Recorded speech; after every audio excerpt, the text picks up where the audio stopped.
work, hard work, hard work, hard work, work. There you go. Forward! Hard work, hard work, hard work, hard work, hard work, work. There you go. Forward! Hard work, hard work, hard work, hard work, hard work, work. There you go. Forward! Hard work, hard work, hard work. Fall in.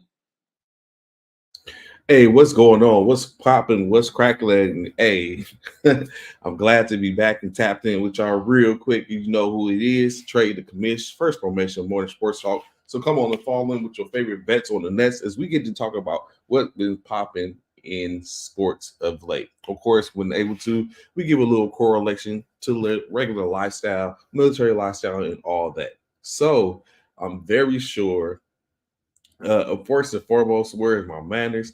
A beloved happy Thanksgiving to all those that celebrate, happy holidays to others. Definitely, um, I'm very sure everyone got a chance to enjoy a meal here and there, which we're going to talk about a little bit. Going to get some. Got some very good questions, or you can say in general. So those that are still around and interacting, we got a little off topics there and here and there, but it's going to be as it is always a vibe. So sports in general went on yesterday. Of course, 3 games in the NFL. You got NBA action that's been happening. NCAA football as we get this week is rivalry week. So of course that's going to make a huge difference for some teams. A lot on the line for other teams. So it's all going to come down. But I hope everyone enjoyed their weekend. Has enjoyed what's going on. TT, glad to have information with us this morning. Hope you enjoyed your Thanksgiving. Everyone meals and cooking, family getting together and enjoying one another. That's what it's all about.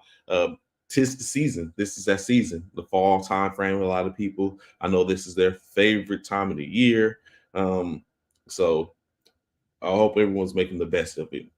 Just as these NFL teams made the best of it yesterday with a couple of marquee games.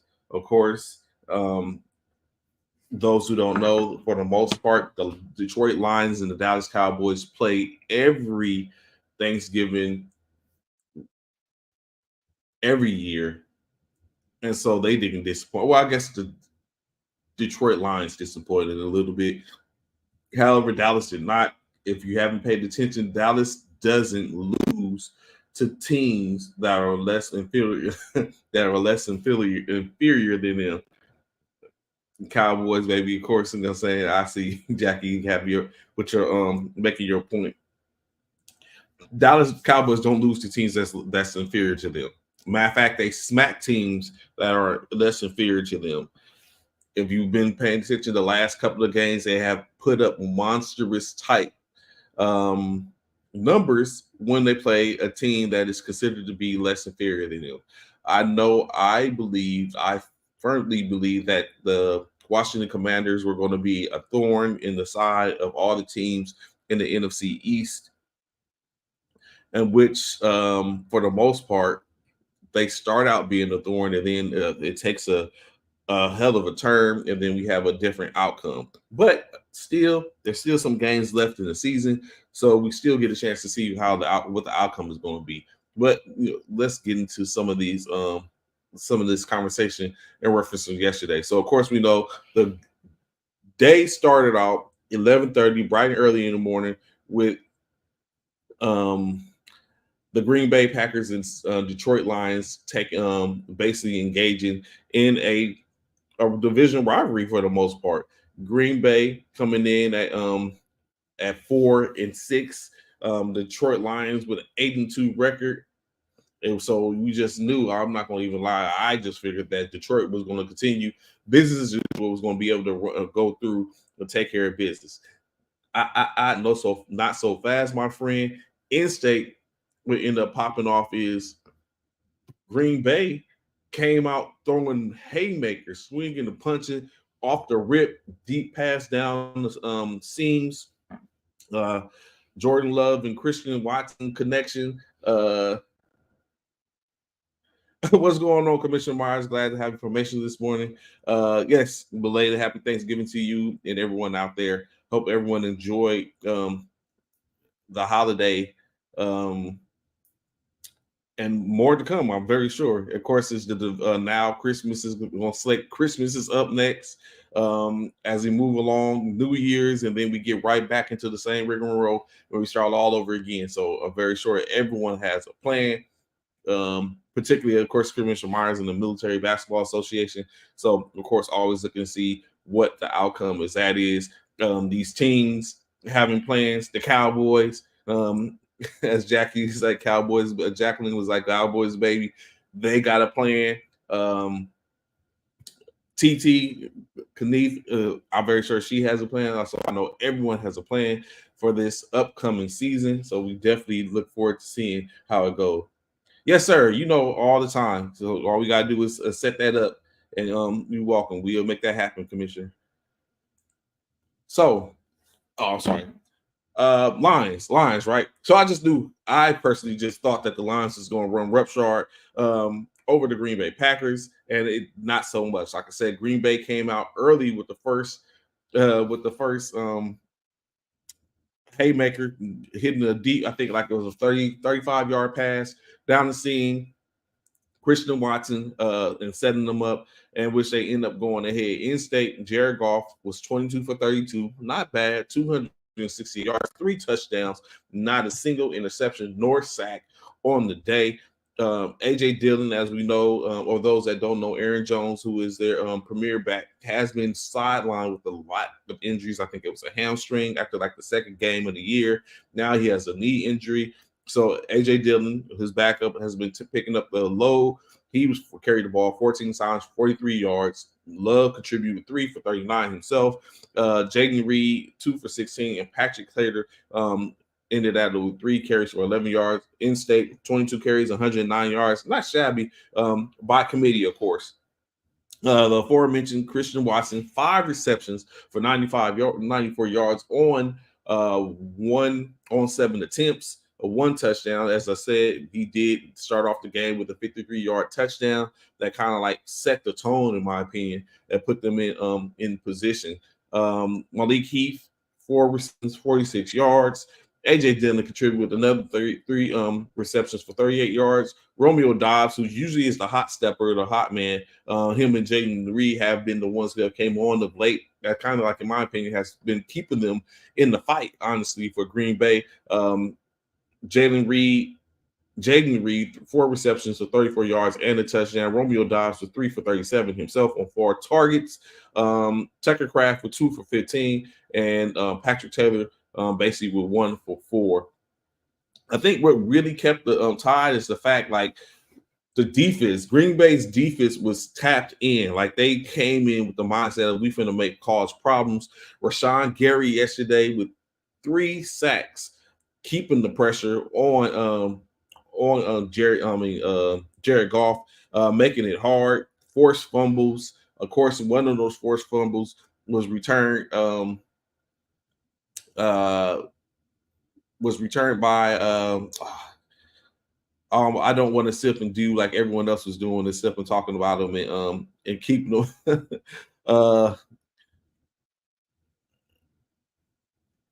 Owens, I think it is, who is the husband to Simone Biles, and of course returned one of the strip sack fumbles from Sean Gary, returned it for a touchdown. And which, of course, added to the fact, and in my opinion, when I look at it, it made the difference for the Green Bay Packers. Like, if you take away that pick six, that return for a fumble, then we might have a whole different game. In state, it was just continuously that the Detroit Lions couldn't get out their own way. Made efforts, it just didn't end up in their favor. Jared Goff was 29 for 44, 332 yards, 2 touchdowns. However, sacked 3 times for a loss of 8 yards. with 2 fumble losses. David Montgomery, 15 carries for 71 yards and a touchdown. Jameer Gibbs, 11 carries for 54 yards. That is really a 1-2 punch that no one's seen coming, in my opinion. Jared Goff totaled the ball himself 3 times for 9 yards.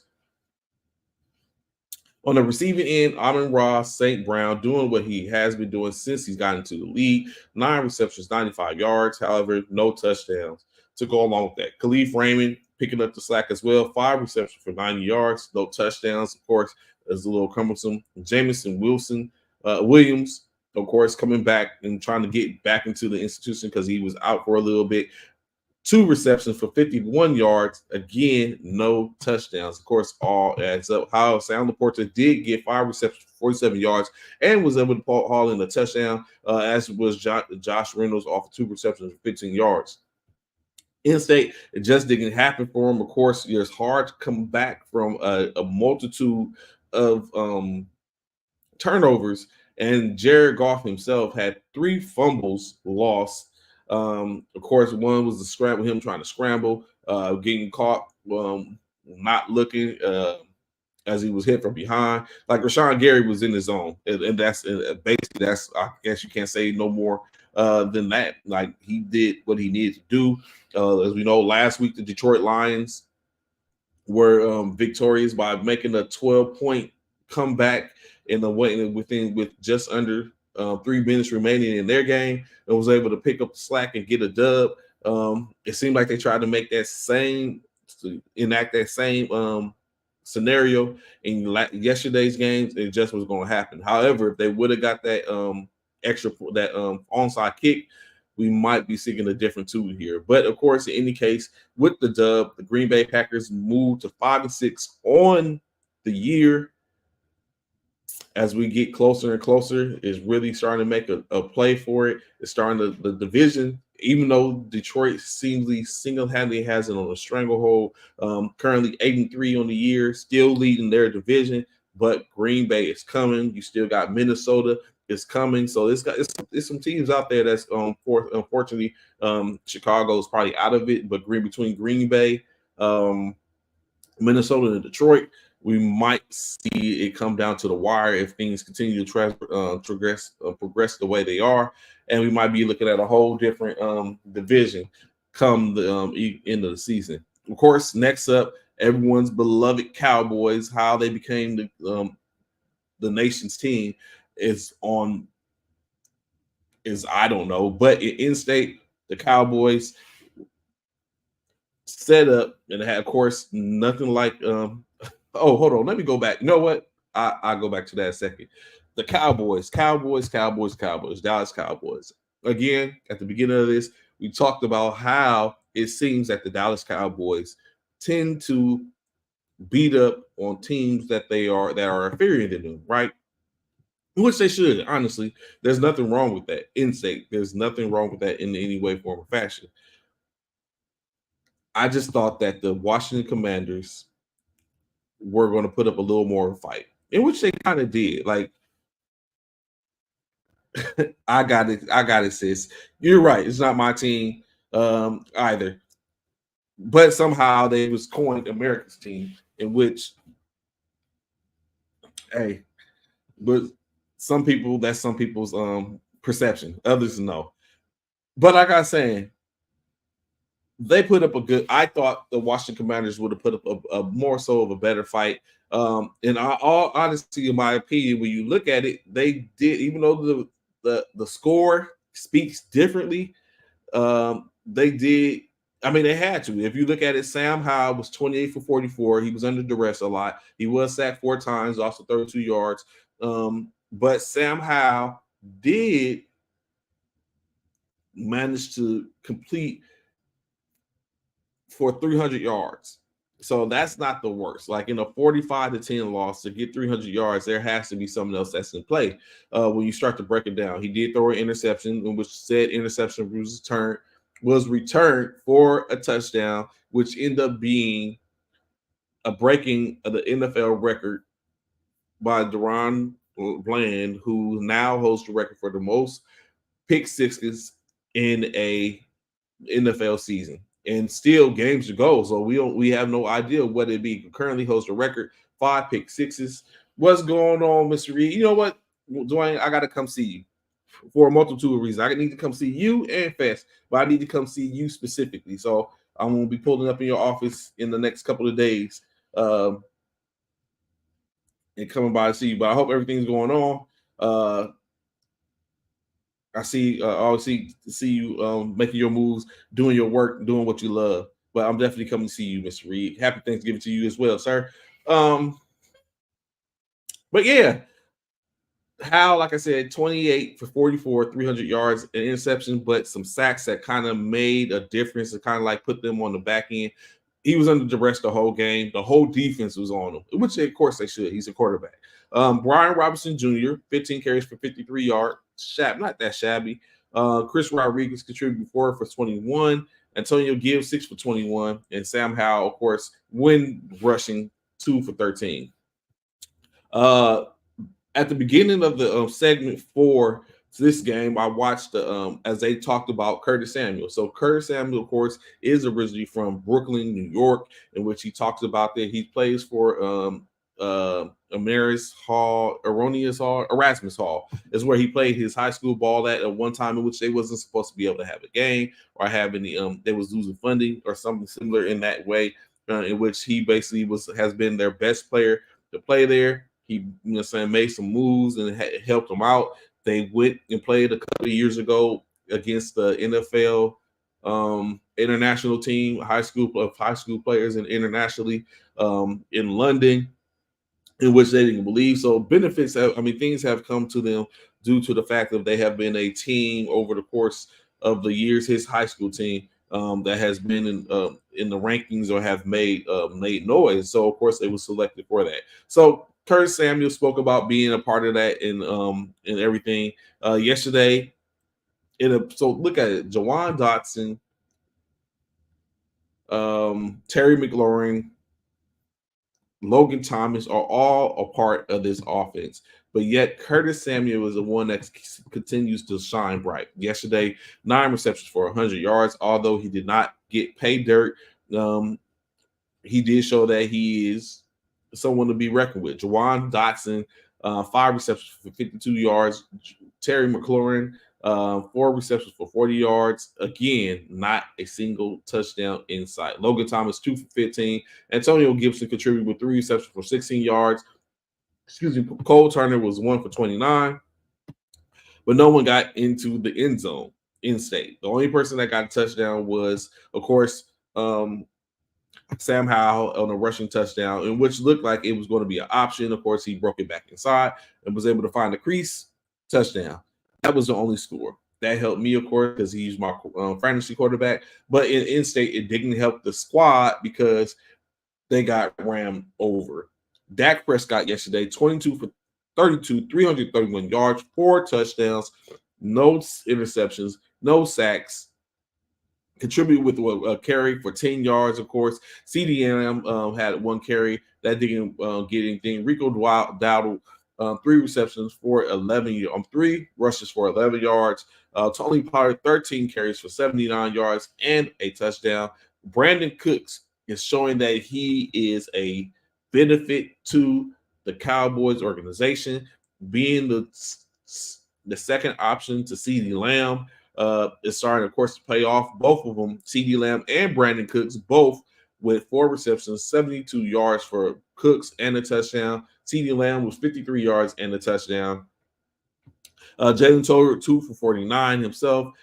Jake Ferguson, Kevontae Turpin, and Jalen Brooks all contribute with 1 reception. However, Turpin did get a touchdown with his on a 34-yard pass, 24 yards from Jalen Brooks, and Jake Ferguson, 35. Although he has been interestingly enough, he has been the second leading receiver for the Cowboys offense.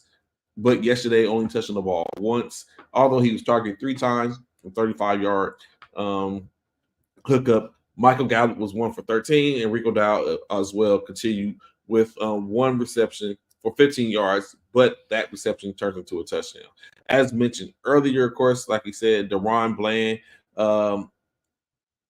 Another interception. However, this one returned for a pick six, which broke the NFL record for most pick sixes in a game.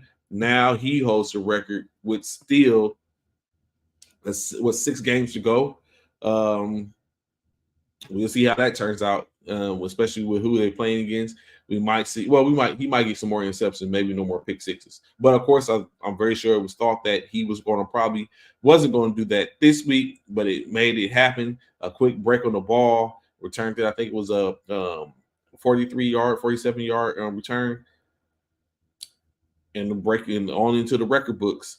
With the loss, of course, the Washington Commanders fall to 4-8 on the season. The Dallas Cowboys improved to 8-3 in their continuous efforts. They still have to play against the NFL leading as well as division leading Philadelphia Eagles again. If you go back and think about and look at it, if the Cowboys had taken care of business versus the Eagles when they had the opportunity, they currently would be tied, but they will probably be leaving the division right now, both at 9-2.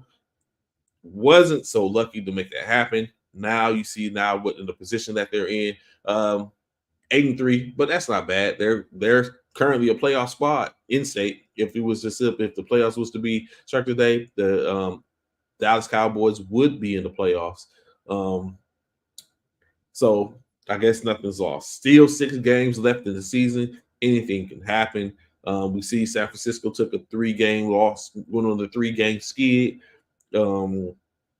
Currently 2 games better this the last 2 weeks. So anything can happen. Cowboys are getting into what I mean, not Cowboys. The Eagles are getting to what could potentially be a rough patch, but we'll talk about that in a second when we go over the last games that's coming over for the upcoming week.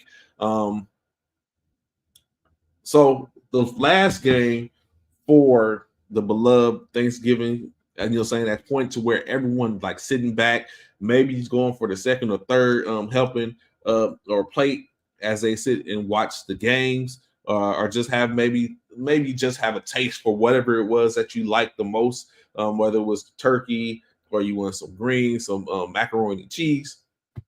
Someone went back in and grabbed something to watch the final game of the night. Of course, being that the San Francisco 49ers was taking on their division rival in the Seattle Seahawks. So this rivalry holds a little special something for me. Like during my time serving in JBLM, I was up in, of course, JBLM is in around the Seattle area, just a 30, 45-minute drive down the highway, up the highway to get to Seattle. So, of course, at the time, I always used to drive past the Seahawks Stadium. At some point, I went and attended a game. I started working a part-time job for doing security for games. So I was at some of the games. After I get off my shift, I take off my uniform and go to the game. In which each one of these games I attended, the 49ers lost. So now take in consideration that was during the Legion of Boom time frame. I was there when Cam Chancellor broke Vernon Davis's ribs with that huge hit. It was raining. And I had to endure being a 49ers fan, walking amongst Seattle Seahawks fans, riding a train, because in this particular game, I rode the train to that game and back to the installation, in which it was wretched. I had earphones on, right? My phone had died like as soon as it was like a maybe 20-minute drive back. Not 20, about 30 minutes, 35-minute drive back. It was about a 35-minute drive back. My phone died like with 5 minutes into the return back. So I just kept the earphones in and was bobbing my head and act like I can hear, like I had music going on, because they was going in, beating on the windows as they go off the train, talking about Seahawks. I hate that saying, but he was like, so I just kept the earphones in, saying, bobbing my head every once in a while. I open my eyes, maybe, saying a little bounce, maybe act like I'm reciting some lyrics, because I didn't want to hear it. And I figured that if they didn't think that I was paying attention, that I wouldn't have to endure it. But some were just obnoxious and they did so. So of course, like I said, this holds a certain it has a certain place in my heart when it comes down to it. So last night's game, of course, a win by the Seahawks would have kept them in firm position to where they could continue to challenge the 49ers for the division lead, right? San Francisco coming off again, like I said, that 3-game skid. They have won a couple of games since then, putting them kind of back in my opinion. At least 2 of those games they probably should have won. I wasn't sure how they were going to do against Cincinnati, but I definitely figured they should have won the Minnesota and the Cleveland games. However, they were not. They didn't become victorious. It would be a whole different ball game if they had won those 2 games, but they didn't. So it is what it is. But however, Geno Smith, 18 for 27 last night, 180 yards with the interception, 6 sacks for a loss of 48 yards, almost a full half of the football field in sacks, right? Zach Charbonnet, 14 carries for 47 yards. In the spell of Kenneth Walker, third, as he was out. DJ Dallas carried the ball twice for 10 yards, and Geno Smith carried it 4 times for 21 yards. Now, in an offense that has DK Metcalf, Tyler Lockett, Will Disley even tends to get a story going here and there. Who would have thought the rookie Jackson Smith and Jigba would have been the leader in yards? I know not me, but that's what the case was. Jackson Smith and Jigba, 2 receptions for 41 yards. He did have the catch of the night. I don't know if it's too presumptuous to say maybe it was a catch of the year, but he did at minimum had a catch of the night as he had to look 2 ways and spin back, and he was able to make a one-handed grab to put them in position for a 34-yard reception at the point in which I think they end up actually scoring on that drive. So it was very much needed. 2 receptions on 3 targets for 41 yards. DK Metcalf, 9 targets, but only 3 receptions. A lot of it was his own. He had a couple where he was wide open, maybe making the move too early and dropping the ball. Last night, 3 receptions for 32 yards. Tyler Lockett, 3 receptions on 30 yards himself on 5 targets. No offense, 2 receptions for 25 yards. Will Disley just 1 for 21 yards. Zach Charbonnet was 4 for 11. Colby Parkinson 1 for 9. Jake Bobo 1 for 6, and DJ Dallas 1 for 5. It just wasn't their night, I guess, when you look at it. On the opposite side of the spectrum, the San Francisco 49ers, Brock Purdy back, showing that he can do things unlike anyone other. I have to be real and keep in mind when Brock is without 1 or 2 of his weapons, he's a mere mortal.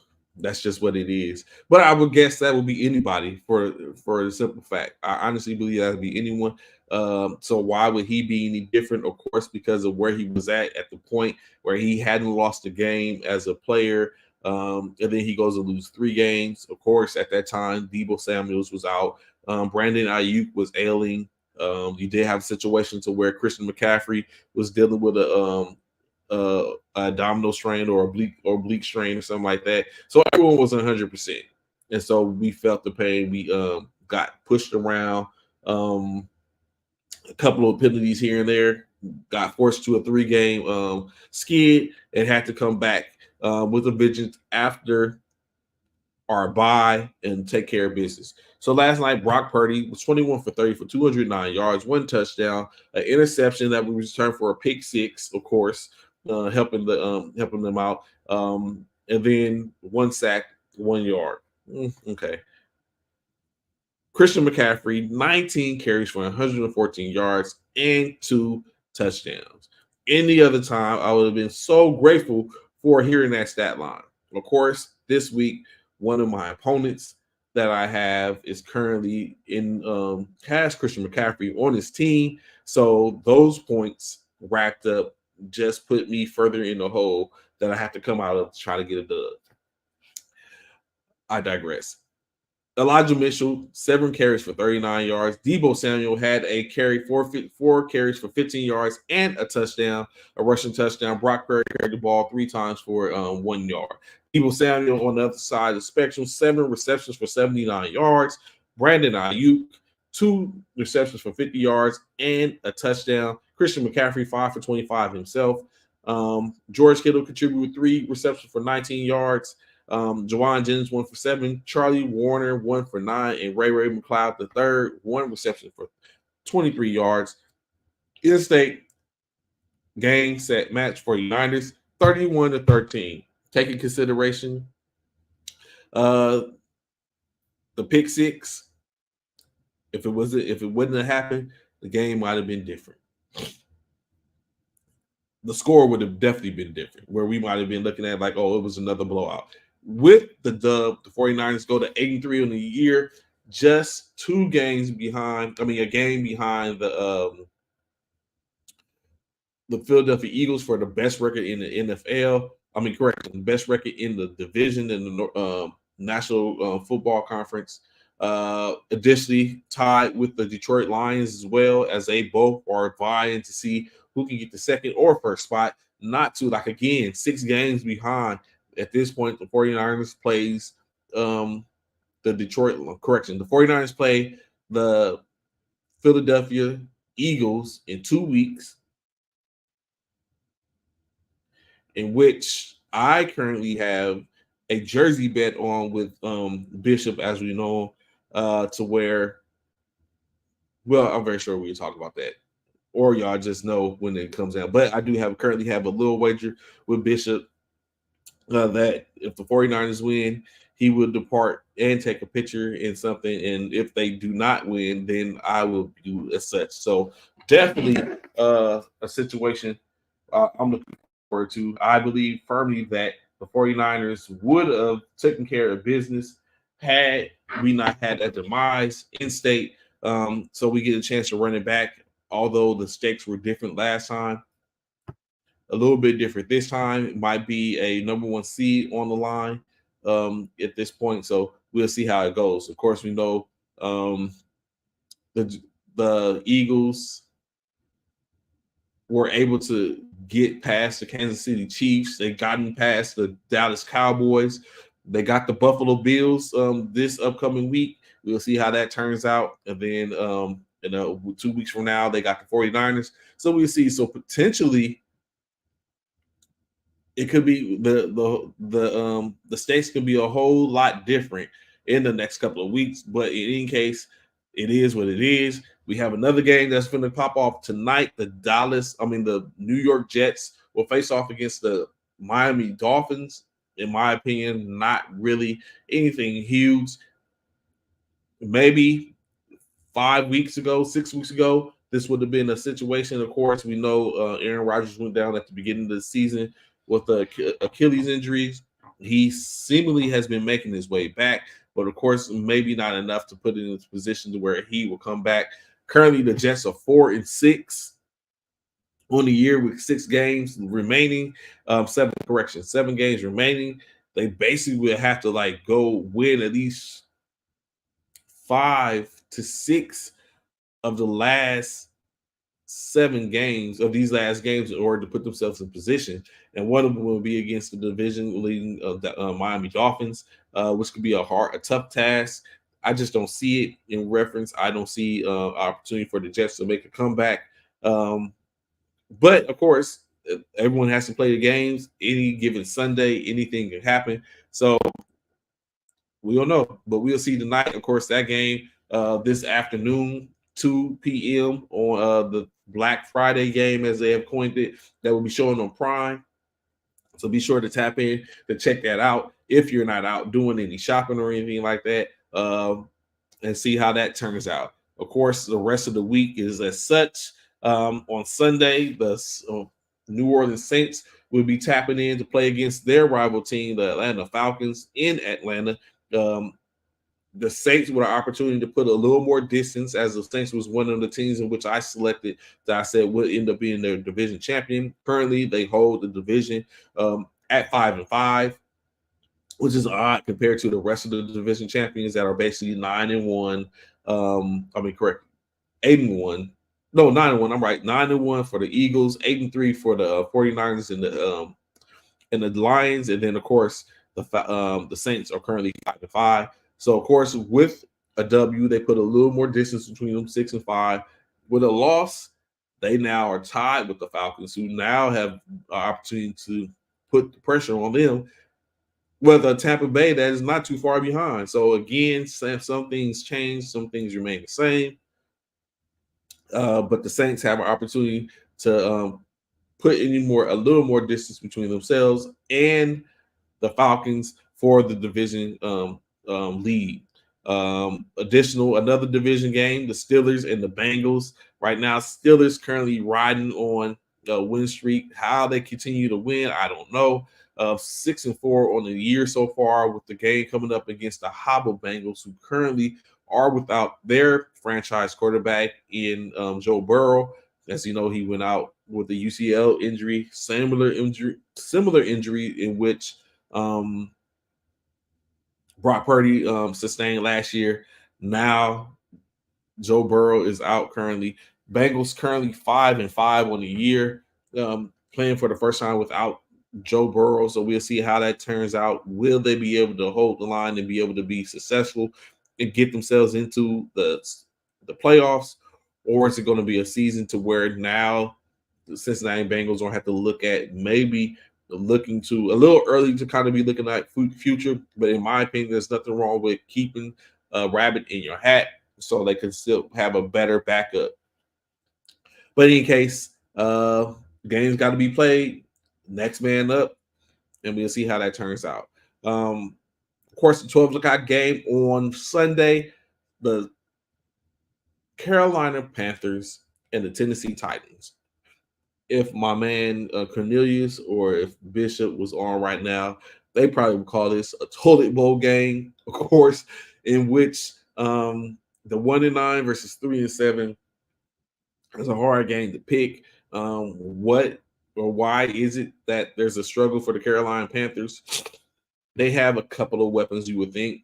They got a long win over the Houston Texans, in which wasn't in that was a surprise. I just knew at this point that we'll be looking at a 0-10 Carolina Panthers, but they were able to get the dub, in which I don't think they're going to get the dub, however, over the Titans this week. I think the Titans continue on. Now Will Levis is currently at the helm of that organization. Currently, I think 1-1 in his 2 starts. So we'll see what more Levis has. I think it's probably a blessing that he's coming up against the Panthers at this point. But of course, we could be wrong. Can't take anything for chance. But we'll see. Currently, the Panthers are 0-5 when traveling to a stadium. The Titans are 3-1 at home.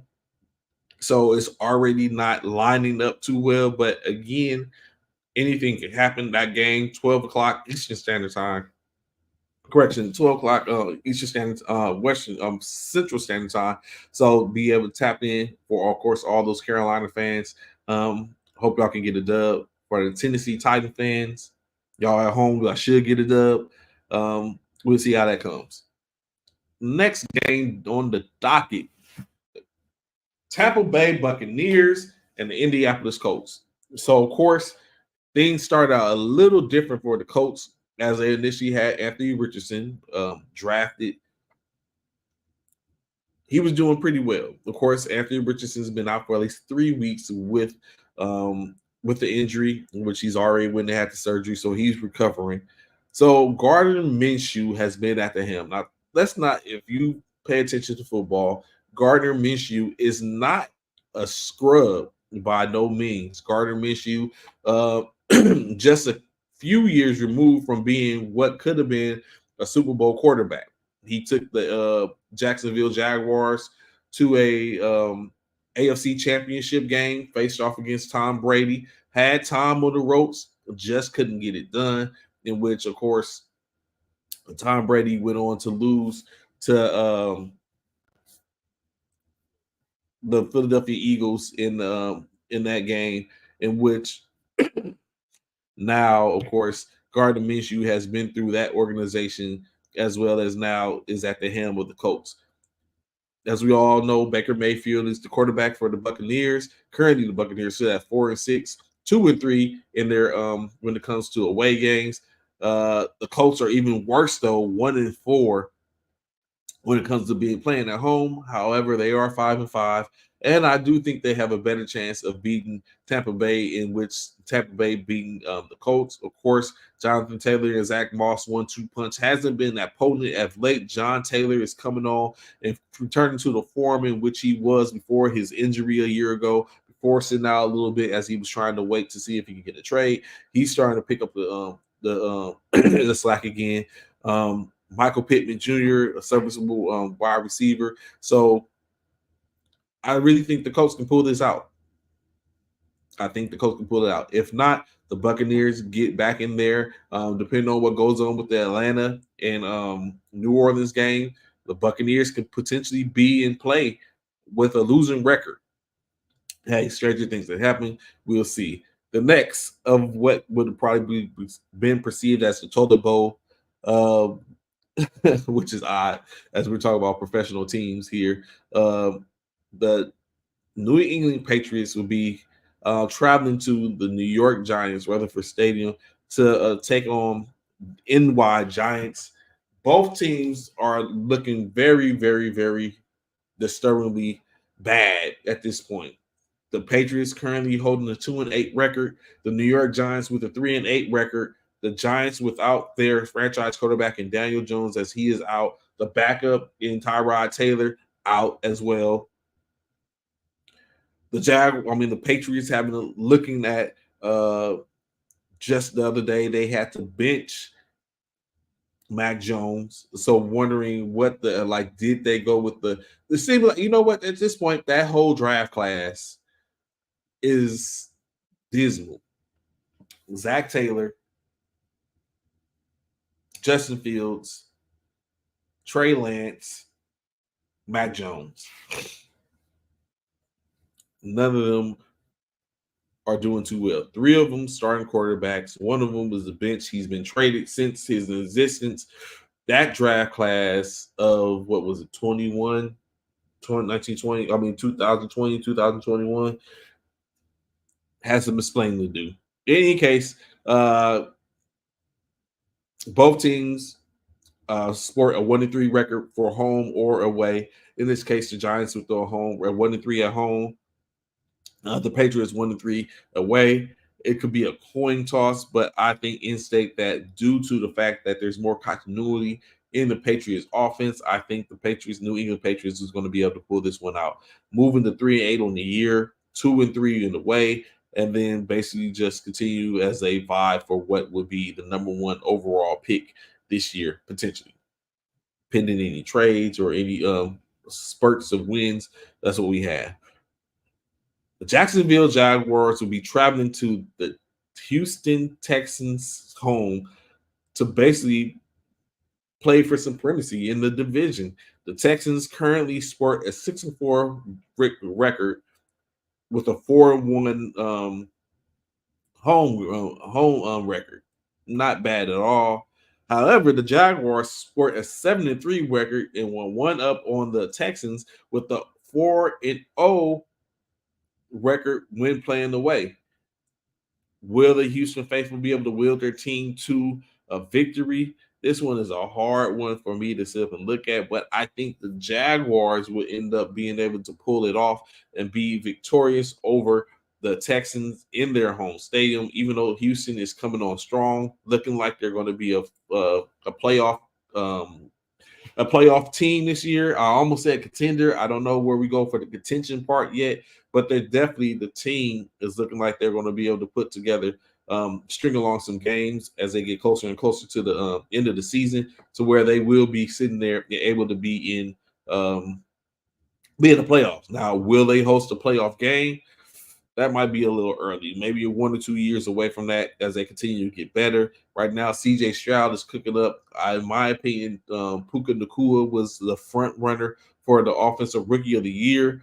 with the play of CJ Stroud as well as Laporta in in Detroit, that runaway victory for that trophy is looking is more of a three-headed race.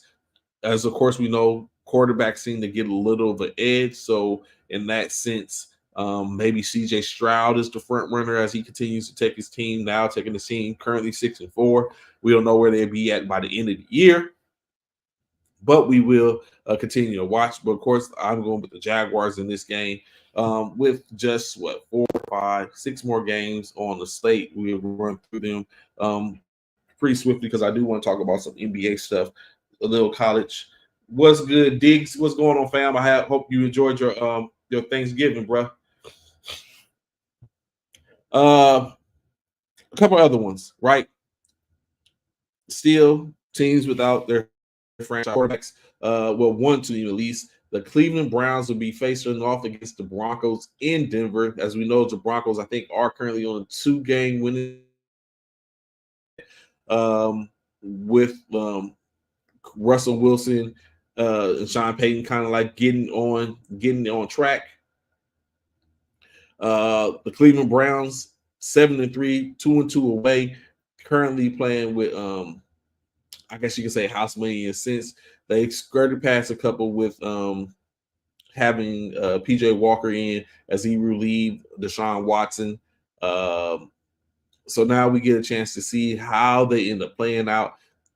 I am actually going to rock with the Broncos on this one. I think the Broncos are starting to pick up steam. They're starting to get a little establishment. Currently on a 2-game win streak. I think they're going to definitely be able to take care of the Browns, who are kind of like reeling. Now they're trying to figure out who's going to be their starter, who's going to continue to lead them. Not to mention the weather isn't looking too good in Denver. Of course, currently right now 33 degrees. Woo! And we know how the air is up there in Denver, mile high.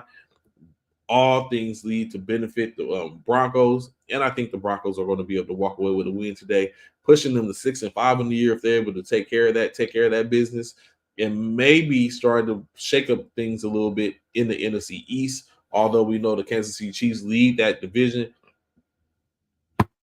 but the Chiefs play a division foe in the Raiders, so we'll see what happens. Next up, the Los Angeles Rams and Arizona Cardinals. Now, of course, we know we're in this time of the year where there's a lot of divisional games that's going to be going on. That starts to set the tone, to set the difference of who is going to be where in the division. Of course, we know there's going to be one division champion, and then there are going to be 3 wild card games. So everyone's jockeying for that position. Makes no difference where you are currently at this point in the juncture. You just got to keep playing, and maybe your fortunes will change. In this case, the Los Angeles Rams are 4-6 with a 2-3 away record. Not looking too good, but of course they're playing against the Arizona Cardinals. Now they have got Kyler Murray back after trading away Joshua Dobbs to the Minnesota Vikings. Kyler Murray didn't look too bad, kind of like getting reinstituted into the program. Cardinals currently are 2-9, with scoring a 2-3 home record. In this game, I'm thinking that with Matthew Stafford, if he is healthy, I didn't get a chance to check the wires. So if Matthew Stafford is healthy, I think the Rams could pull away a victory in this game and be able to push the record to 5-6 and kind of trying to keep pace as they can, maybe string along a couple of wins as they still have to play a couple of division opponents to put them in position. That's what I think it is. I think it's a little early or a little too late for Kyler to come in and change the tide. Of course, Connor is coming back from his injury. I think they still lack in the receiving realm to where they need, not to say anything about Hollywood Brown, but they just need a little bit more when it comes down to receiving. Zach Ertz is currently still out. They're tight end. Although Trey McBride is starting to be a bright spot. You have Moore. So they have a couple of people that are there, players that can make a difference, but I don't think you have one that's just going to – it's funny. It's interesting because we was just talking about the Texans.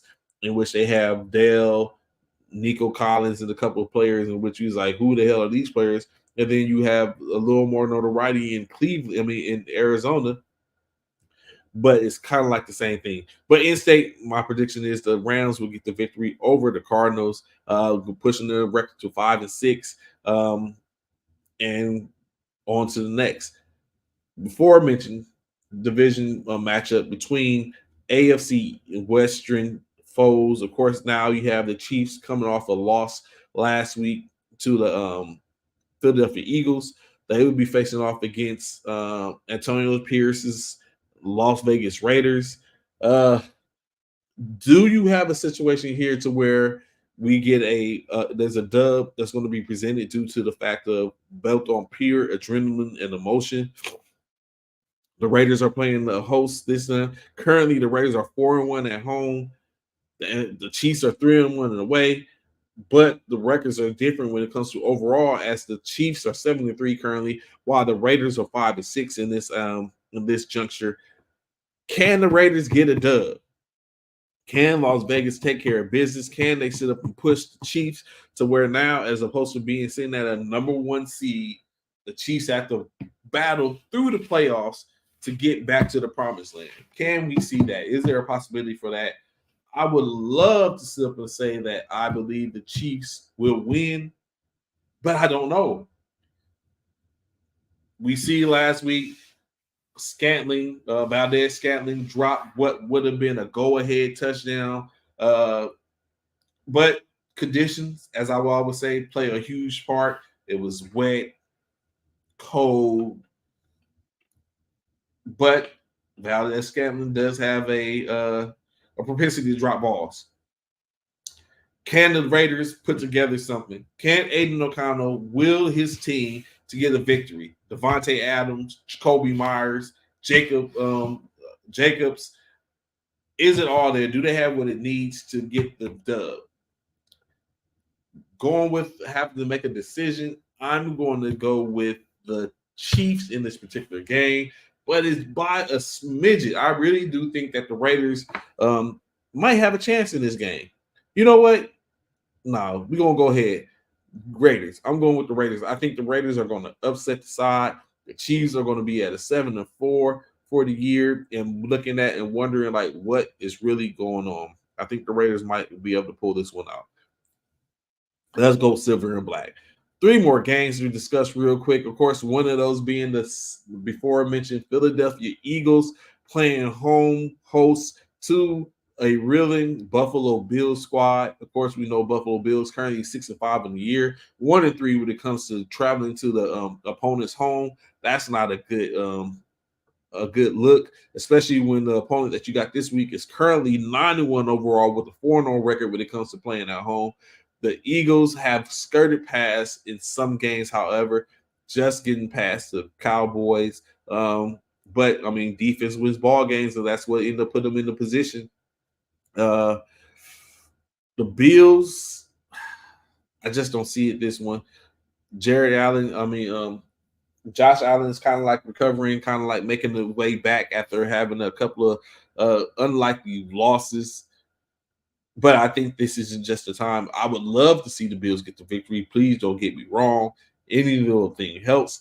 But realistically, this isn't the Bills team that we've seen the last 2 years previously.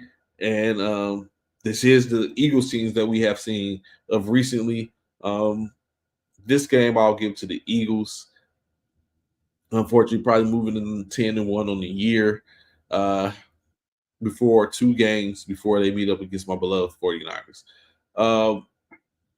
Next up, Sunday night game.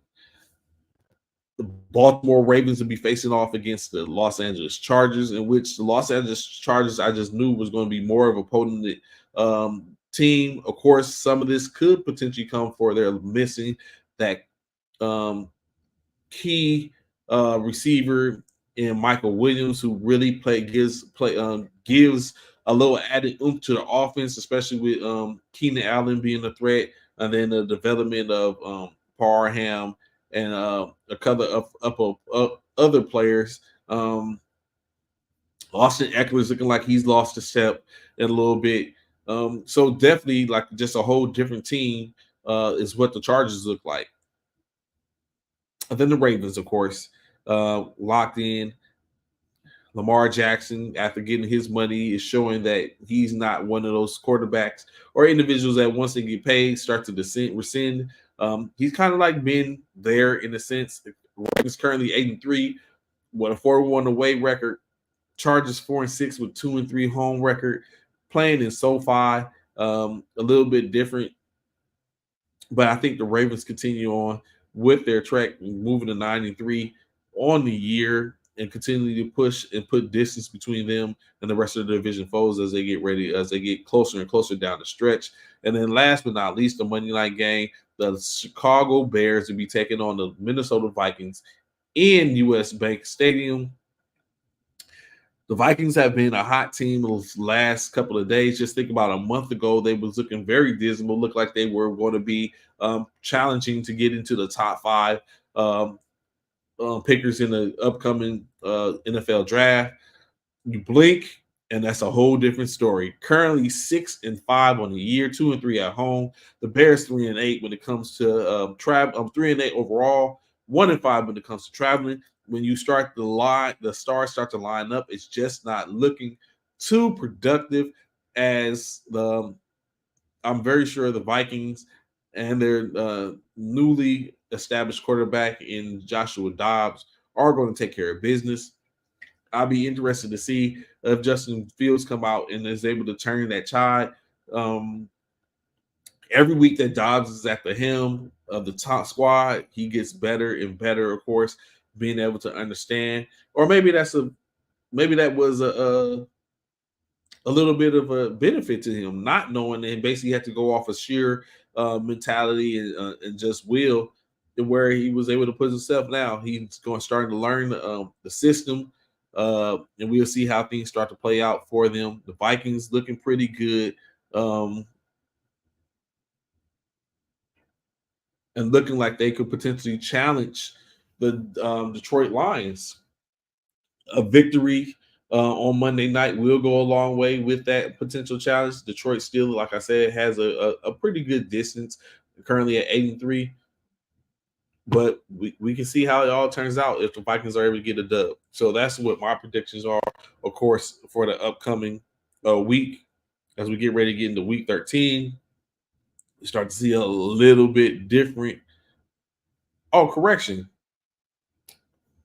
I'm going to have to make sure. I thought that's next week. Next week is when the 49ers and Eagles play. So I'm going to have to make sure Bishop know, because I don't want no issues when it comes time for me to come collect. I want to make sure that we are fully ready to go next week. Of course, they should flex that game, but I'm very sure they're not going to be able to. Who's the Monday and Sunday? Oh, the Packers and the Chiefs. That's not. They should flex the 49ers game and Eagles game to Sunday night in Philadelphia. What other games is there? That's probably the biggest game. 6 teams on bye.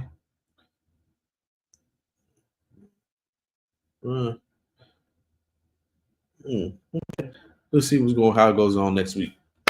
Let's go. I'm amped. Let's go.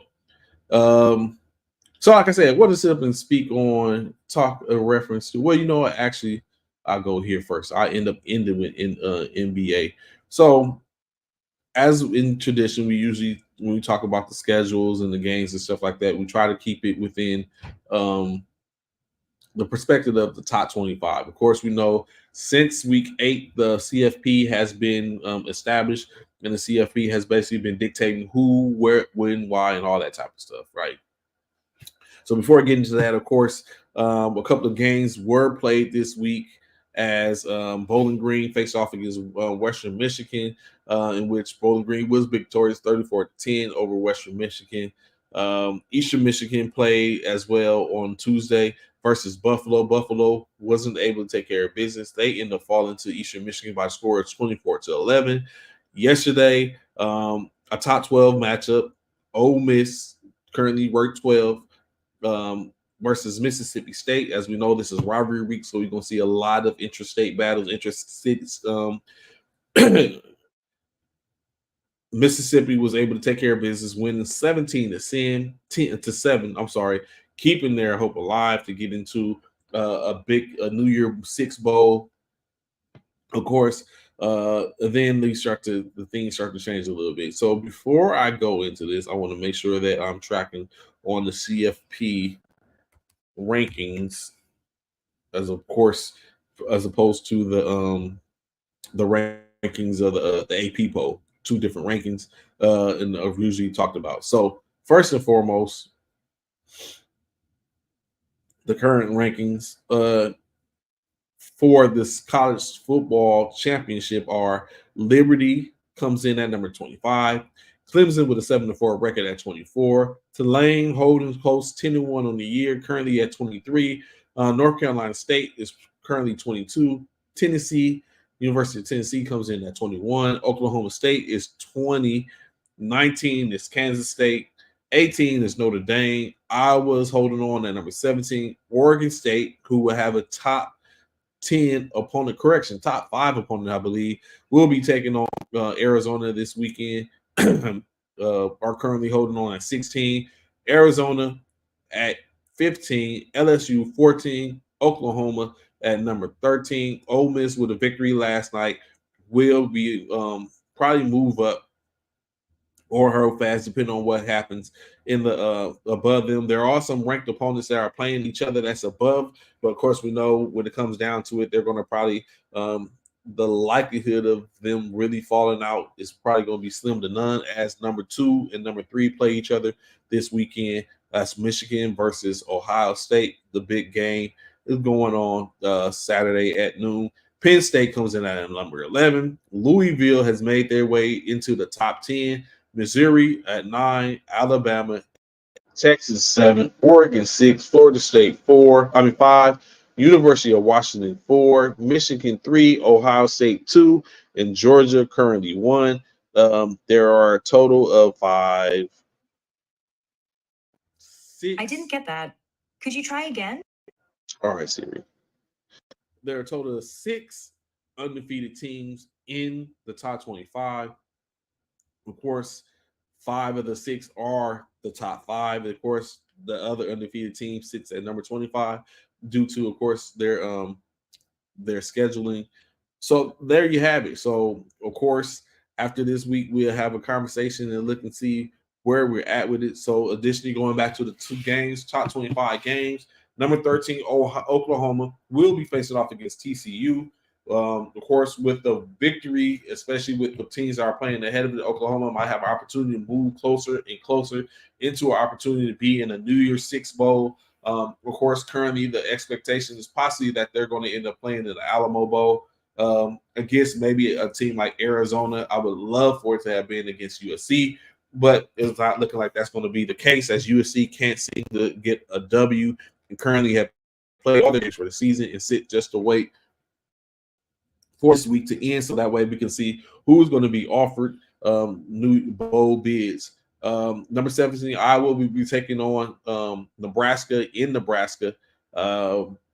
Number 23, Tulane will be hosting UTSA in the New Orleans, down there, that boot, baby. So you see how that goes. Can UTSA, remember, just a couple of years removed from being a undefeated team before they ran into a couple of buzzsaws at the end of their season. Tulane now is in that position. We'll see if they can hold the line and see who will be able to walk away from the American Conference victorious. At number 9, the Missouri Tigers will be taking on the Arkansas Razorbacks, a battle in the SEC. However, this battle isn't that prevalent due to Arkansas is 1-6 in the conference. Missouri's currently 5-2, but I guess a loss can sit up and be very detrimental to the Missouri Tigers. So we'll see how that goes. University of Texas will be battling with Texas Tech, currently a number 7 squad, against someone who has nothing to lose. Never something in what you want to see, but we'll see how it ends up coming out. Again, another game going on today. Penn State at number 11 taking on Michigan State. Number, as I mentioned before, Oregon, of course, tonight's game of the week, game of the night will be number 6 Oregon taking on 16 Oregon State. A battle for the state. I think that no, that's not the Apple Cup. The Apple Cup is Washington State. So we'll see how that ends up coming out. They're playing in Oregon, so it could be. Could we see a point to where Oregon State might get the victory and completely dash and diminish the hopes of Oregon getting into the CFP and being able to be a championship squad? Because we got to take into consideration Washington plays their own rivalry game, in which the rivalry games are different always. So there's still an option, a way, a possible, but I don't see Washington losing to Washington State this year. And I don't really see Oregon State potentially being Oregon. What's good on? What's going on? Let's see. Glad to have information this morning, brother. Of course, on Saturday, a couple of other ranked games. As I mentioned before, Ohio State at number 2 will face off against Michigan at number 3. We'll see how that games go. Of course, currently Jim Harbaugh is away from the team because of the allegations of cheating and stealing plays and stuff like that. A conference imposed punishment to where he's currently away. What's going on, Mike? What's going on, brother? I was just up and saying the way I know y'all taking care of business in shape. I was just saying, talking about how I was going to have to get with y'all in a couple of days. I know Joe Hall coming up soon, so I'm definitely going to put up for that. But yes, sir, glad, happy everything's going well for y'all out there. Happy Thanksgiving to y'all as well. Hope everything going well, and I'm definitely going to have to pull up to y'all office when y'all get back in a couple of weeks.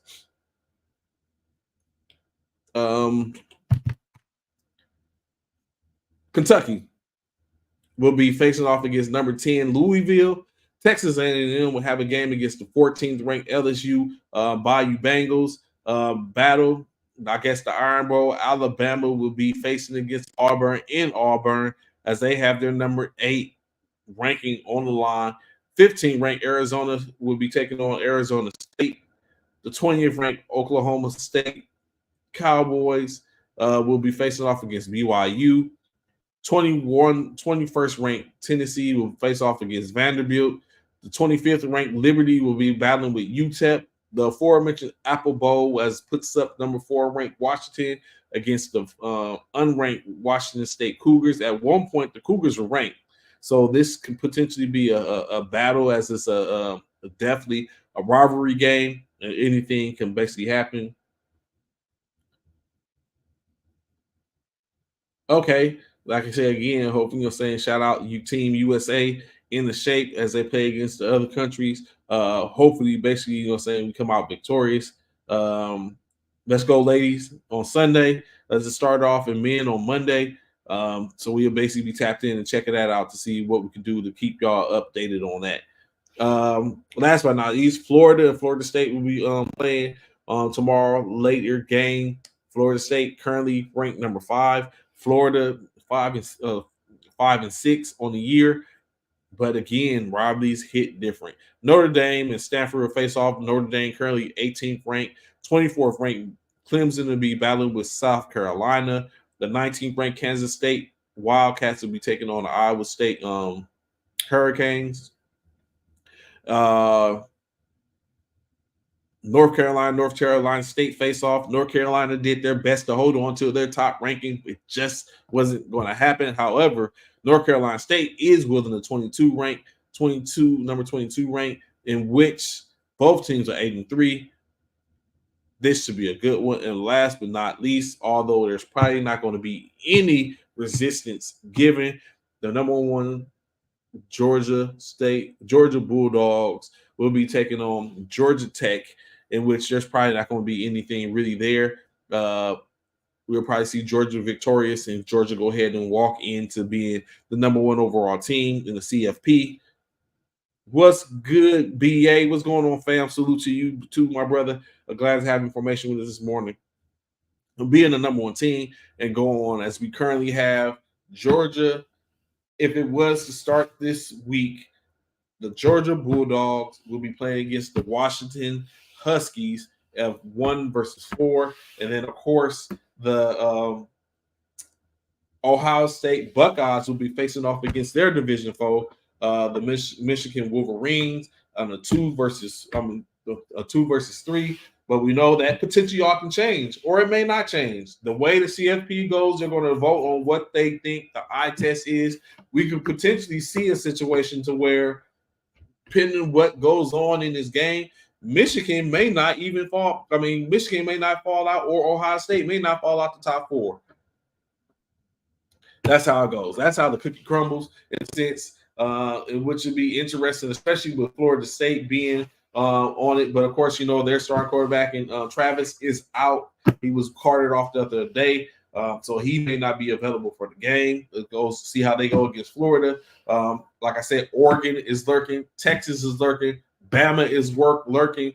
There's no telling what can be. So what we know for a fact is that someone has to lose that Ohio State and Michigan game, which means potentially even the team can fall out of the top of that top 4. Pending what goes on in the other 2 games below it, we can see potentially. I don't know. It's going to get a little juicy. I'm kind of like amped up and ready. Let's go. I want to see. But of course, Ohio State and Michigan is where everyone has got their eyes on right now because the ramifications is huge. Definitely, then there's no games after this. So basically, after this game, the only other game to be will be the championship series games, which may have some ramification. That's the only other game, which for the most part should put Ohio State and Michigan right back in the thick of it again for the Big 12, the Big 10 championship. And then after that, we'll see how it goes.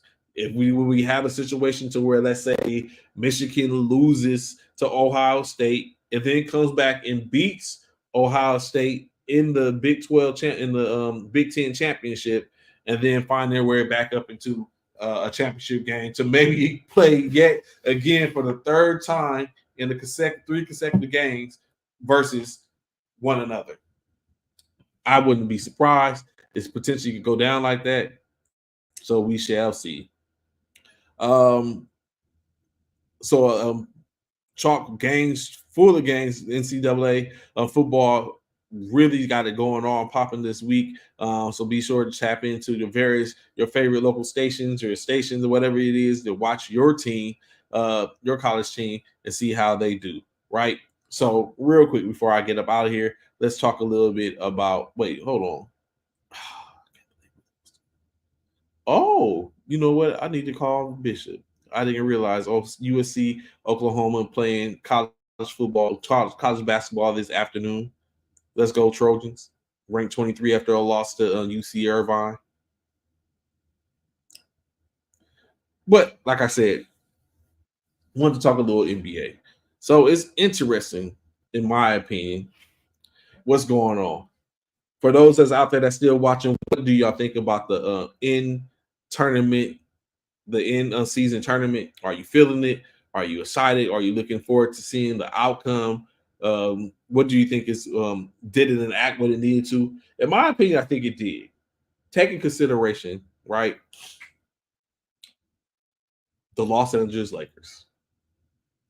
The Los Angeles Lakers are looking like they have a reason to play. Currently number 1 in their division, so they're going to probably automatically get a bid. Go straight. I'm good with it. Okay, I got you, Leslie.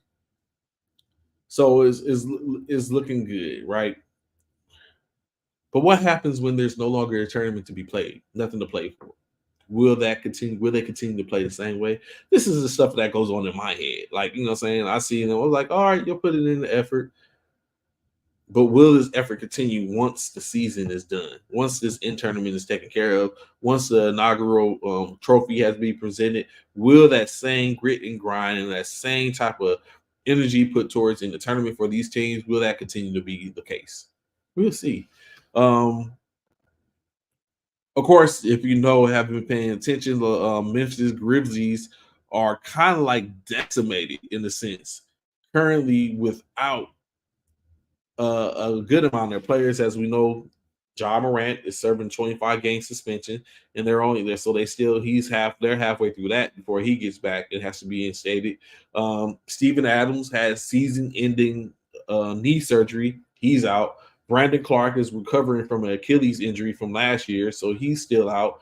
And then, of course, you have players like Marcus Smart, Luke Kennard, and Xavier Tillman, and now currently Jake Laravia, that are out due to short-term injuries. So, of course, with that, the NBA wants to make sure that teams are still able to be functioning and all that type of stuff. They were giving two injury exceptions, hardship exceptions. So they signed two players to a 10-day contract, that being not Shaquille O'Neal, that being Shaquille Harrison and Jalen Noel, who have already had some workings or interactions with the team before. Of course, Noel played for their G League affiliate in Stockton. With Sacramento Kings G League affiliate in Stockton, so now he'll be tapped in 10-day contract with the Grizzlies, and of course the other aforementioned Shaquille Harrison has played 8 different times with the Grizzlies. So just recently played with them during the summer league through the preseason. So he's going to get another opportunity to sit up and be there. So he's going to be able to tap in. So we'll see how that goes. 10-day contract. In which if Smart or Kennard, Tillman, or Laravia come back, they may one of them may get something on their way. Still currently 11 games, I believe, before John Morant comes back. And then, of course, when he comes back, we don't even know what that's going to look like. So it's looking pretty bad for the Memphis Grizzlies, as expected, though. Currently 3-11 on the season. But who knows? Could turn it around. What's the 25 games is the longest streak for a team, win streak for a team. So what'll make you, as I said, what'll make you laugh can make you cry. In other news, of course, in the NBA, Ben Simmons is out currently as he's had more setbacks when it comes to his surgery. Currently, his latest, he has a pinched nerve in his back. MRI revealed that he had an impingement in his back, in his lower back. So he continues to deal with that. I like the source Cam Thomas, who has been scorching the Nets for the Brooklyn Nets, averaging 26, almost 27 points over the course of the last 5 games. Currently is sitting out with a left sprained ankle. Expectation is that he's been back to operating, having on the court activities. So he's the opportunity for him to get back into the fight is coming up. Hopefully he gets back in. Of course, assumingly Dennis Smith Jr., who also tends to have back problems, has a lower back sprain. Is about to have a lower back sprain and is listed day to day. So, you know what? It's funny you bring that up, Leslie. So, I'm going to put a Pinterest and we're going to talk about it. You know what? No, I'll go ahead and bring it up now.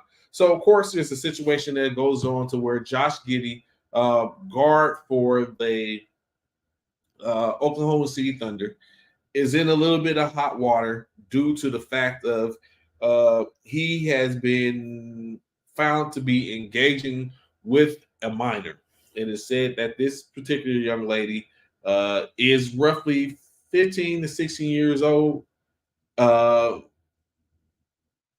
it is stated or has been said that the young lady presents herself as not being that age, that she presents herself as being older, over the age of 21.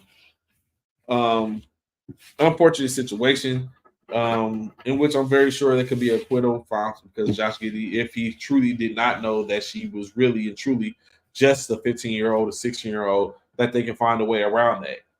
It's no different than all the stuff that's been going on in entertainment as well, as a plethora of names have come up when we have the conversation in reference to things being filed as far as sexual assault or violations to people. Names as Jimmy Iovine, Jamie Foxx, Sean Combs. I think who else did I see? Cuba Gooding Jr. Axel Rose. Like it's names people This morning I seen one that talked about P. Diddy and Aaron Hall. Like it's people that are really finna be put to the test in reference to allegations of sexual assault, sexual harassment, and just violations in state. We all know are seeing everything unfold where it came down to ex-girlfriend Cassie to Puff Daddy or Sean Combs, P. Diddy, where it's been talks and discussions about him doing unprecedented things. Just me personal from a personal standpoint, and my views do not reflect those of the First Formation uh, organization or platform. But me as Trevion, when I look at this type of stuff, I've always thought that there tends where there's smoke, there's usually fire, right?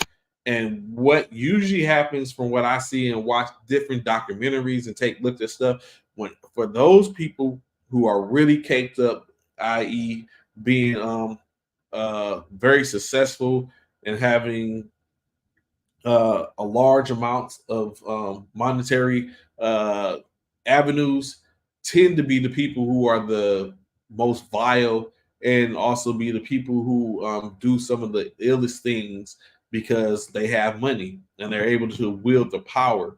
You know what I'm saying? And the simple fact that they had the blessing which is bestowed upon them to be able to put people in position to do different things or have worked hard to put themselves in position where they are, turn their backs and do things as such and utilize that blessing in different ways and manners to where it end up putting them in these type of positions where you got to wonder, did this person actually go and do these things to this young lady or young man or saying these people at this particular point, and now it's called into question.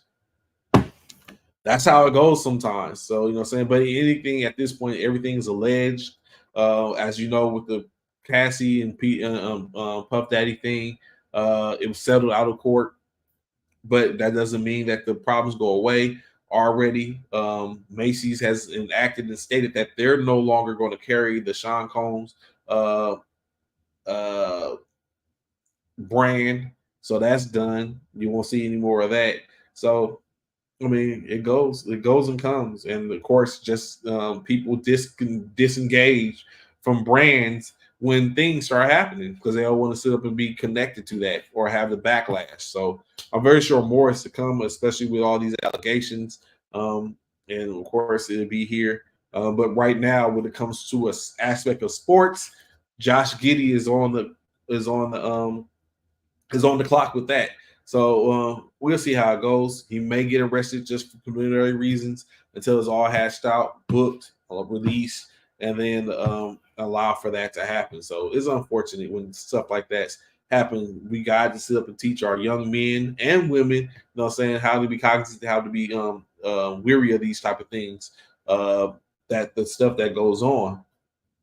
Ask for ID if it's in question. Like, there's no wrong. I know a lot of times no social norms dictate how people do, i.e., no snitching and all that type of stuff. But sometimes you just gotta be sensible and do what you gotta do and keep yourself protected.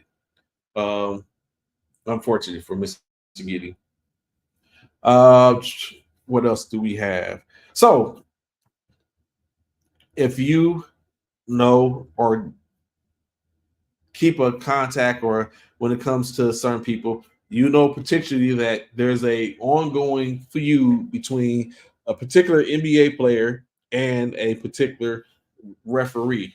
If you don't know whom I'm talking about, we're speaking of Scott Foster, referee for the NBA, as well as Chris Paul, point guard, as some call him, for the Golden State Warriors, right? So over a couple of days ago, I think it was on the 22nd, the 20th, 21st, 22nd, something like that. The Warriors had a game against the Phoenix Suns, in which Chris Paul was ejected from said game. So what happened was Chris Paul, I guess, had a foul called on him, in which Chris Paul said that Kevin Durant was flopping. In which he said Kevin Durant was flopping. Kevin Durant had words with Chris Paul, just saying banter or whatever case like that. Chris Paul started going to Scott Foster to have a conversation with him in reference to what did he really call that BS. Of course, he used a little more illicit words. During that exchange with Foster and Paul was told enough by Scott Foster, basically alluding to, all right, it's enough. Saying this conversation is done. Enough is enough. Chris Paul continued to go into and speak and engage, in which Scott Foster teched him up, teed him up, hit him with a technical. And at this point, Chris Paul decided to tell Scott, I got something for you. At that point, Scott decided to, all right, I got something for you. Teed up Chris Paul again, in which 2 technicals in the same game amounts to a ejection from the game. In which at that point, Chris Paul started yelling out, "You're a bitch," to Scott Foster as he walked away. And then later on, it was stated that said that Scott Foster made some was motioning or saying something in reference to his son or about his son, all the stuff that comes in play. So, of course, what has been going on is that presumably that Scott Foster tends to be a little more harsh on Chris Paul than any other player in the league, right? So refs, from what I understand, get QA or QAQC, the quality assurance, to where they take a look at this. Now, I don't know, was Scott Foster in violation? Could you say that it was a bad situation? When I went back and listened to the video and stuff like that, I don't think that Scott Foster was in the wrong. He gave Chris Paul warnings. He told him enough is enough. You know what I'm saying? He was letting him get his talk, and then he told him enough is enough. And then Chris Paul decided, I guess he thought I would say when enough is enough. And we talked about it time and time and time and time again, right? Officials control and dictate the game. That's just what it is. I officiated this particular year where I seen, of course, recognize the scene firsthand. You can control a game here and there. And then for me, saying, knowing that, okay, if I made a bad call that potentially could change the tide of the game, as the game goes on, I start to wonder, did the call in which I make, was it the right call, or has it impacted the game in state? And a lot of times people are like, well, there was plenty of time left. True enough, that is a true fact. But the impact of my call may have been the turning point for the game that allowed for this situation to happen. But of course, it's not like I sit up and beat myself up about it and I can't sleep because of the call. It's just in the back. It's just in the back of my mind, right? So even with that, as I played and I coached this year, I coached the an NFL flag team in the local volunteer in the local community park and coached the NFL flag games. Coach the NFL flag team. And so what I realized is being a person that officiated and having a more intricate insight to the rules and talking and engaging and stuff like that. Not to mention that Bishop was a assistant coach on the same team. So now you have 2 people who officiate. Bishop with a little more officiating time than I do. Being there and going and engaging in that and being able to having a conversation with the referees, in state is the refs control the game. It was plenty of times in which we was informed that a call would not be determined based on that a call, judgment calls were not going to be challenged and all that type of stuff and everything like that. And it was maybe once or twice where in my personal opinion, I was like, are we getting targeted? Because, because we are a little more inclined to the rules, interpretations, and judging. Are we being targeted because some calls that was coming down? I had to take stuff like that in consideration and realize but then it comes back again, the refs can dictate the game. And so, in this same effect, not saying that Scott Foster was dictating the game, but what I will say and bring up is the fact of he told this man enough. Like, what part of enough did you not understand? In which he said he gave it to you when he texted you the one time, and then you said presumably have a alleged threat when you said, "I got something for you," and he texted you a second time. It was just that easy, and now you can't sit up and provide anything to your team because now you've been hit with two technicals and ejected. Now you're in the room, back in the locker room, and you got to watch from the locker room. We got to be sensible and kind of know that. And in state, all the notoriety and things in which you develop over your career doesn't hold water when those stripes gets to teeing up people. That's all it takes. Like that. That's all it takes. Two of them and you're gone. Is it just? In some cases, maybe. Other cases, maybe not. You got to continue. You just got to understand. Like, referees can make or break teams, players, and all that type of stuff. And all it takes is a little justification, and you can be hit with every little thing there is, because if it's a violation, it's a violation. Crazy. So what do you say, Razor? Basketball is a game of runs. Refs can absolutely change that game. Correct. That is so true.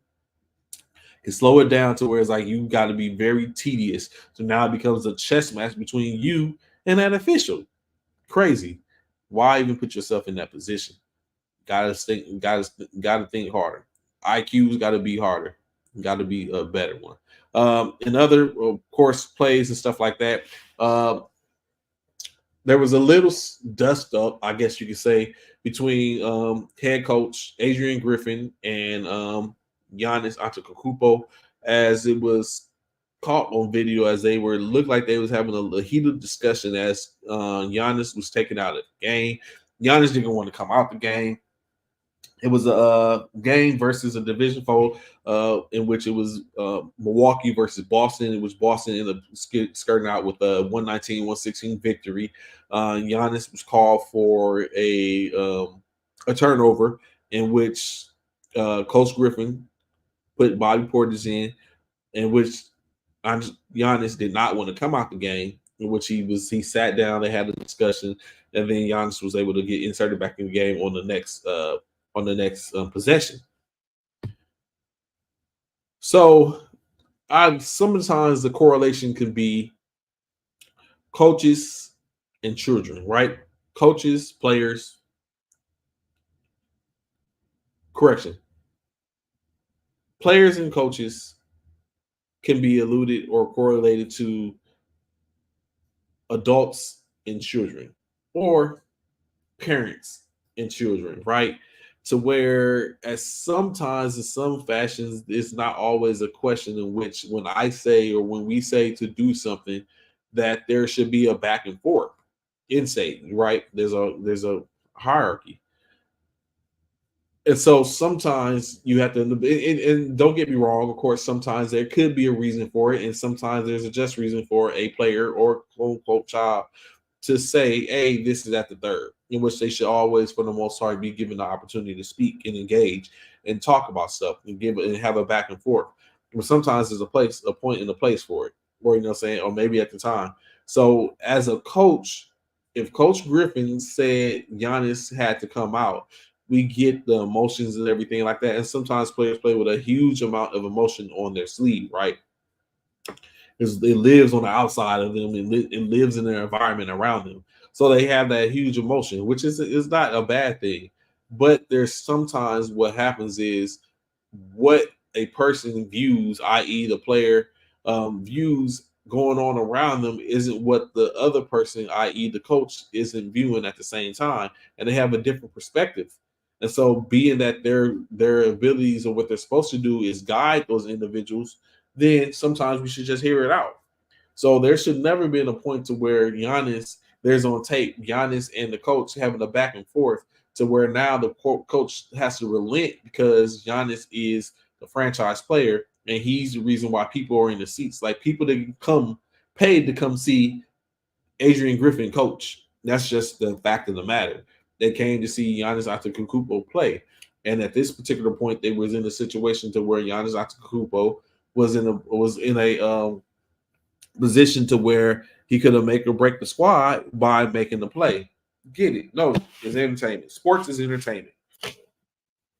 But again, is a fine line, in my opinion, to where we put up with some things and you don't put up with other things, and where that can basically be detrimental because now it starts to build and grow an environment to where there has to be an understanding, right? And I think that is one of the things. So of course, Giannis Antetokounmpo was asked if he would expound on a conversation, and he emphatically just said no. He wasn't willing to talk about it. He didn't want to discuss it. You know what I'm saying? And I mean, those things come down, right? It comes down to that sometimes. A lot of times has been discussed about LeBron James having the power to get rid of coaches or to want things done and stuff like that because of who he is and what he brings to the table. Of course, we know that's starting to diminish a little bit now that he is starting to get a little older and he's getting on the back end of his career. But then, of course, you have those that are coming in, i.e., Luka Doncic's, the Giannis Antetokounmpos, and things of that nature. That those type of players make a difference. So, I guess you got to just take it with a grain of salt, but keep in mind, like, hey, these things are prevalent, and you have to. You have to deal with it in a certain way. It's not a cookie cutter. You have to. I guess you have to deal with every individual situation as such. A couple of things before you get up out of here. Let's go a little more in depth with the with the what's going on in the in-season tournament. So currently, of course, as stated, the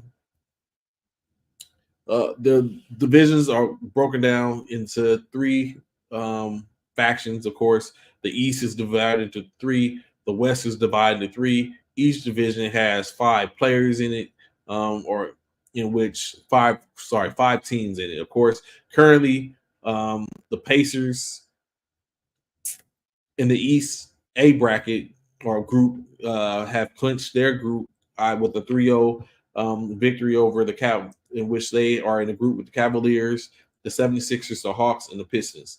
Currently, I'm very sure the Pistons are eliminated. The Hawks, 76ers, and Cavaliers are probably vying for what is one or two last play-in spots. But currently, the Pacers, Magic versus Celtics at 2. The Pacers, I'm very sure you're ready for that, Leslie, being the Magic fan. The Pacers are currently 3-0 and are 100% going to win the group as well as advance to the knockoff round. Additionally, the Bucks currently 2-0 in their bracket, in which the Heat are 2-0 as well. The Knicks are 1-1, Hornets are 1-2, and the Wizards are presumably moved on from there, or eliminated from theirs, as well as the Hornets. So currently, the Knicks and the Heat and the Bucks are alive in the East B bracket. In the East C bracket, the Celtics, Nets, Magic, Raptors, and Bulls make up the remaining factions in that. In which, of course, is likely that the Celtics will continue to move on in that aspect. The Nets are hot behind them. Magic have an opportunity. However, the Raptors and the Bulls are eliminated and won't be moving on to anything and basically just continue to play on. In the West, the currently the Nuggets, Lakers, and Timberwolves are the front runners for those, in which the Kings, Pelicans, and Suns are trying to make up the difference to step and be one or the other, even play themselves into a division champion, or I guess front runner, or a buy-in or at-large team. Currently, about 78% chance for the Timberwolves to advance, a 60% chance for the Nuggets, as well as a 48% chance for the Suns, right? It's a little harder for the Suns due to the fact that they're at this point playing for at large, because they're not going to get in based on the Nuggets. Even though they may have a better record than the Nuggets in the tournament aspect, the King and as well the Kings they're second to the Lakers in their division. So a lot of that going on basically in state. So it'd be interesting as it continues to go on to see how it's going to play out, or where these teams are going to be at. Of course, tonight's games, the Grizzlies and the Suns, in which I don't think the Grizzlies are going to take care of the Suns. So that's going to be another one where the Suns going to end up being 3-1.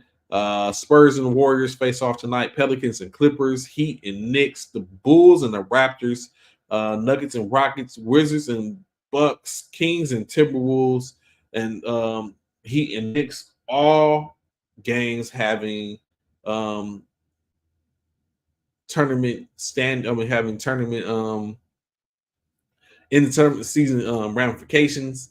So basically, you see, of course, currently, as we stated, the Jazz, Trailblazers, the Grizzlies are eliminated.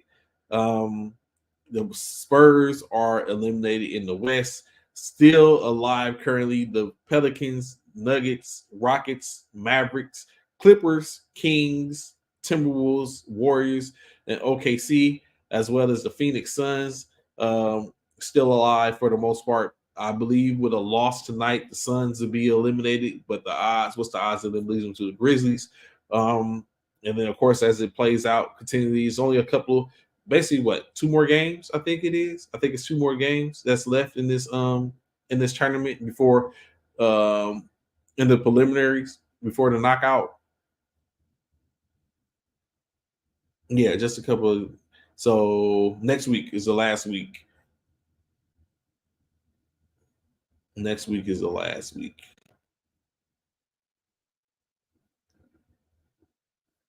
So interesting. So it's been pretty cool.